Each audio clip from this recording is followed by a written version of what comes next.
भगवद् गीता अध्याय 1 श्लोक 20।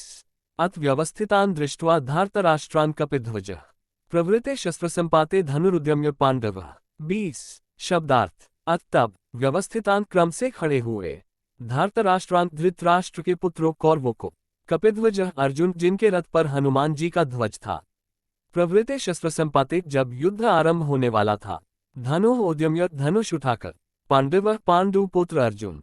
भावार्थ। जब धृतराष्ट्र के पुत्रों की विशाल सेना को युद्धभूमि में क्रमबद्ध खड़े देखा और युद्ध प्रारंभ होने ही वाला था, तब कपिध्वज अर्जुन ने अपना महान गांडीव धनुष उठा लिया और युद्ध की तैयारी कर ली। व्याख्या। इस श्लोक में अर्जुन की वीरता और उनके आत्मविश्वास का वर्णन है। अर्जुन के रथ पर कपिध्वज हनुमान जी का ध्वज स्थापित था, जो साहस, बल और विजय का प्रतीक है। ये हमें बताता है कि महान योद्धा भी जब धर्मयुद्ध में उतरते हैं तो दिव्य शक्ति और आशीर्वाद को साथ लेकर चलते हैं। युद्ध का समय नजदीक था, शंख बज चुके थे और सब योद्धा तैयार थे। ऐसी परिस्थिति में अर्जुन ने गांडीव धनुष उठाया।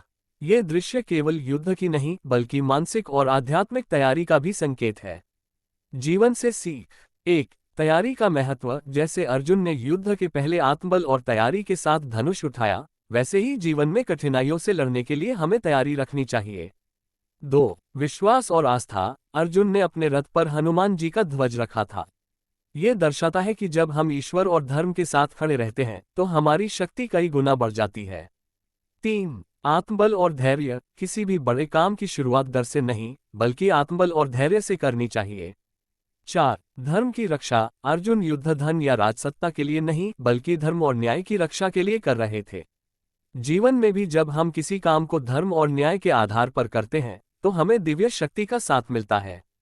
उदाहरण से समझें। मान लीजिए जीवन में आपको कोई बड़ी परीक्षा देनी है या कोई मुश्किल काम करना है। यदि आप डर के कारण पीछे हटते हैं तो हार निश्चित है। लेकिन यदि आप अर्जुन की तरह आत्मविश्वास से तैयार होकर आगे बढ़ते हैं और मन में यह विश्वास रखते हैं कि मेरे साथ ईश्वर हैं, तो आप हर कठिनाई को पार कर सकते हैं। इस श्लोक का संदेश है, जब धर्म और कर्तव्य का समय हो तब दृढ़ निश्चय और ईश्वर पर विश्वास के साथ खड़े हो जाओ।